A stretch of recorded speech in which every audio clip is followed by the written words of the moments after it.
Hi, it's Lee from ColouringQueen.net, and today I want to show you something that I've had sitting on my desk for 2 weeks, but unfortunately life got in the way and I wasn't able to do this unboxing video until today. Now, I bought this from Amazon Japan and I've wanted it for a long time. Now, one of the problems was that this is an expensive item, so I waited about a month following Amazon Japan sort of every day to see when the specials were on, and often these go on special. So I waited until the price was right for me until I could get them on special. Now, you can buy these from Amazon US or Amazon UK and some other shops, but generally the price, when I converted the currency into Australian dollars, which is not worth a hell of a lot, the price was too expensive for me, so that's why I bought them from Amazon Japan. Now, my problem with that was that Amazon Japan didn't ship to Australia with the special offer. So I had to go through a buyer's agent, and I'll link to that below, which cost me a few dollars extra, about $20 extra, but it still worked out cheaper for me than buying from another country. So extremely well packed, and this is how the buyer's agent has packed it. And it's in a whopping big box with those 2 layers of bubble wrap around it.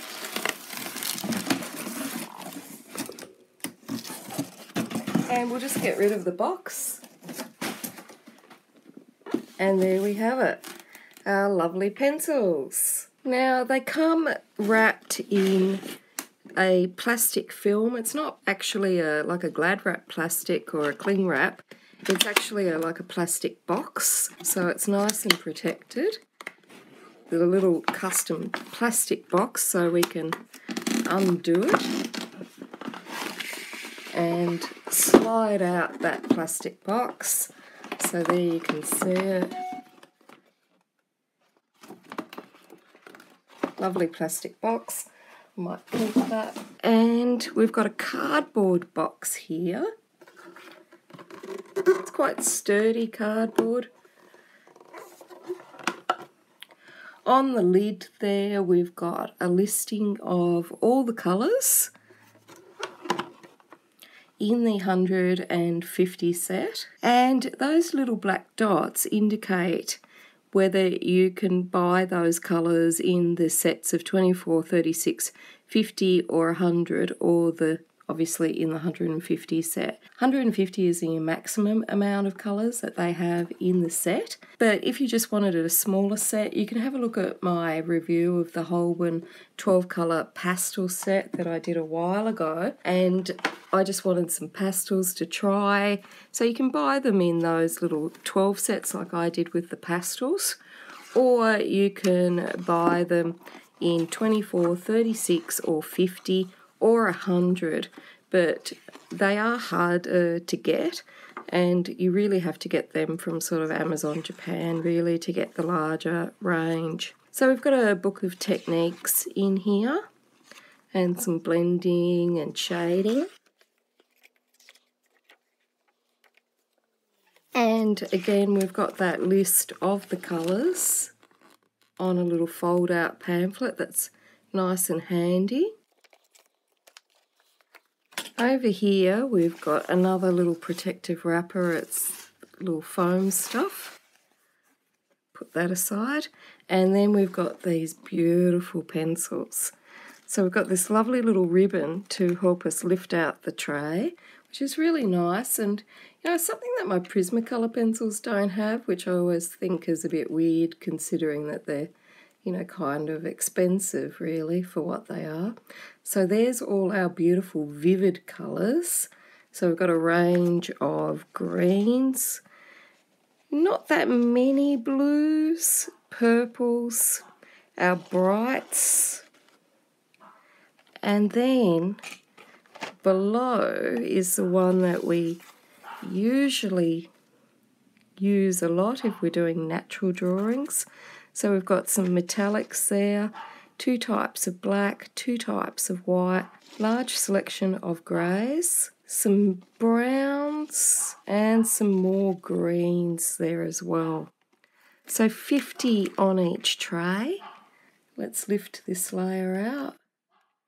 And then this is the layer that I love.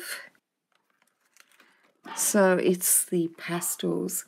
I already had a set of 12 pastels, but you know, you always want more. So we've got our pastels and our neons there. I'm going to show you on a colour swatch what they all look like, and I'm also going to show you how you can use these with a watercolour type effect, and I'm also going to give you the names of a couple of places where you can buy individual pencils should one of yours run out, rather than buying a whole set. So I've pretty well finished my colour swatch here. Just show you up close.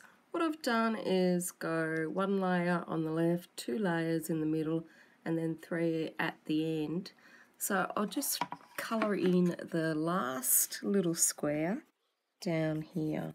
And obviously I'm being very rough because it's on video, so I hope I've got it within the box. And so I'm just going to do 2 layers over here, and then that last one, the 3rd layer. So there's our lovely colour swatch. And what you probably notice from the colour swatch, and also from the pencils when I showed them to you, is that although there's a lot of flesh coloured or lighter skin tones, there's not actually a lot of darker skin tones or browns within the box. So you might need to supplement these with other pencils.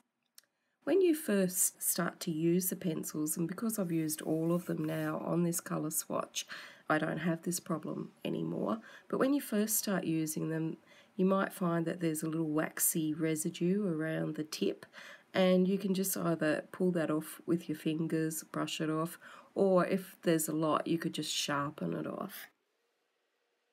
Now, this colour chart I made, so I don't profess to be an expert at making colour charts, but you are certainly welcome to have it, the blank of it, if you want to do your own colour chart for your Holbein coloured pencils. It's got the pencil number on it, and it's also got the name of the pencil there as well. And if you want to buy open stock pencils of the Holbeins, maybe test them out, see if you like them, I'll put a couple of links below where you can check out some stores that sell open stock, as well as the link to download the PDF of this blank colour chart for you to colour in with your Holbeins. So let me just show you the Holbeins up against the other popular brands. So here we have the Prismacolor, then we have the Faber-Castell Polychroma, and then we have the Holbein. Now Prismacolors are wax coloured pencils, the Faber-Castell are oil-based pencils, and the Holbeins are a combination of both of them, so they're oil and wax. So that makes them slightly harder than a Prismacolor and slightly softer than a Polychroma. Now, if you sort of look at them end up, you can see that the Holbein has the bigger barrel on it, and so it has the biggest feel in your hand, and it actually took me a little bit to adjust to the width of it because I was used to a smaller pencil like a Prismacolor or a Colleen or something like that. So you might find it a little bit uncomfortable at first if you're not used to a wider barrel and a wider pencil.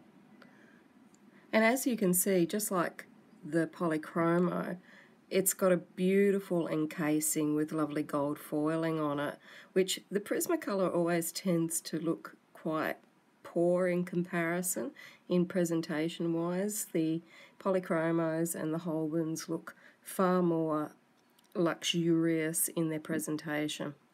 Now they come pre-sharpened and they're with a short tip on them, and you know, up against the Polychromos they look really quite comparable. It's just that different size of the actual barrel there that's the difference.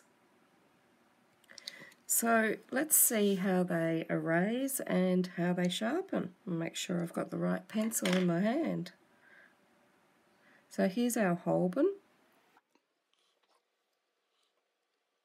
Now just using the K-Zool multi-sharpener, we can see a couple of turns, it's sharpening up nicely and getting a nice point on it. Now, even though I've got a ton of pencil sharpeners, my preference has been this cheap little Staedtler one. It was like $3.75 Australian dollars. So it's the cheapest pencil sharpener that I have, and it's the one that I prefer to use more often than not. Now, it does take out more of that pigment when you sharpen with this one, but you can actually save this for little background smudgings if you want to make the most of your pencil. Or you can use the K-Zool, your other favourite brand of sharpener, or the Teagle. I can't find mine at the moment. I put it in a safe place and can't remember where that was. But they sharpen up beautifully and you can get a lovely point on them. Just always make sure you remember, because they've got wax in them. So because they've got wax in them, make sure from time to time you just grab a lead pencil and run it through once or twice so that you can clean those blades of that waxy buildup, and then you'll get a much better point on your pencils. Okay, so let's see how they erase.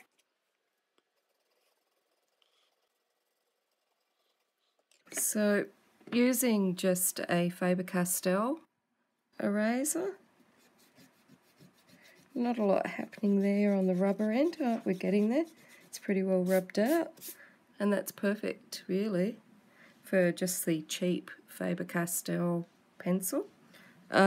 You could use something like the Factus, which has to be the most expensive eraser I've ever purchased. Obviously it would be cheaper if I bought it in the US, but shipping this tiny little thing to Australia was unbelievably expensive. That one really, I've got it for hard jobs and it really erases like a dream. My other favourite eraser is the Tombow eraser. It's the sand eraser. You can buy them in a twin pack, which is like better value, and you know, usually this erases through anything as well. So there we have it. All of the erasers worked really well for just the small area that was coloured in there. So the last thing I want to show you is how to use another product that Holbein produces.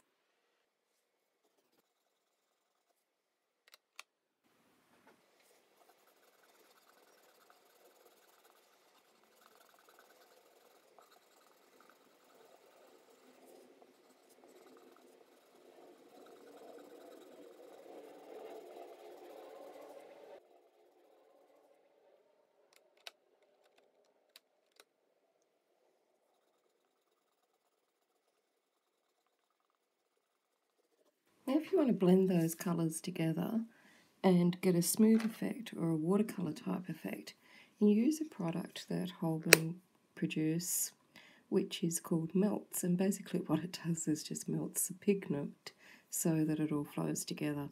Now this is available as a small bottle and as a pen, and it's very hard to get, so when it's in stock just grab it if you do want to use it. Now you can, if you've got the pen, it's sort of, the pen works like a water brush, but if not, you can just dab out a bit onto a brush or turn some into a container to use it. You can even use this on old coloured drawings and it'll still work as long as it used the Melts, the Holbein product. So can you see how we're getting that watercolour look? And it's just melting the pigment down, giving it that watercolour look. So if you wanted the Holbein watercolours, but you also wanted the pencils, and you also wanted to make sure that all your colours were beautifully blended, then you can just buy a pot of this or the pen and use that instead.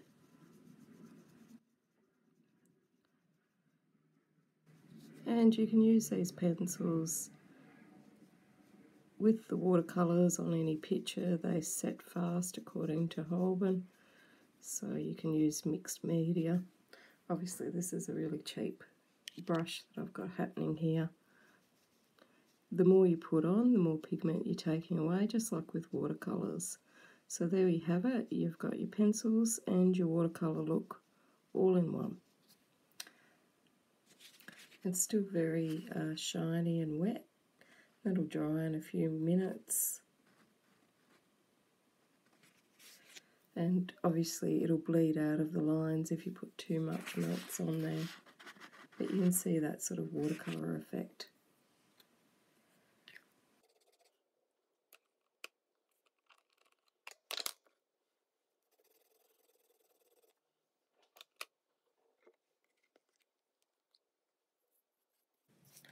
Just make sure you clean your brush off from any other colours that you may have used before using the melts.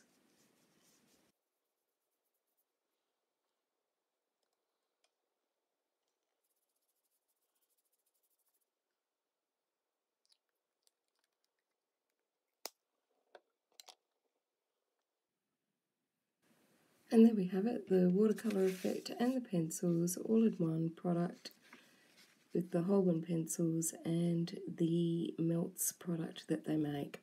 The pen's probably more for finer details, and the liquid that I've got you could use for bigger details. I haven't tried it yet, but I was thinking of maybe pouring some of these into an empty water brush and using it that way as well. So that's also something that you could consider. Obviously not water though, because it's not soluble with the wax oil fat combination that the Holbeins are made up of. So I hope you enjoyed the unboxing and the review and getting to know the Holbeins. Until next time, happy colouring.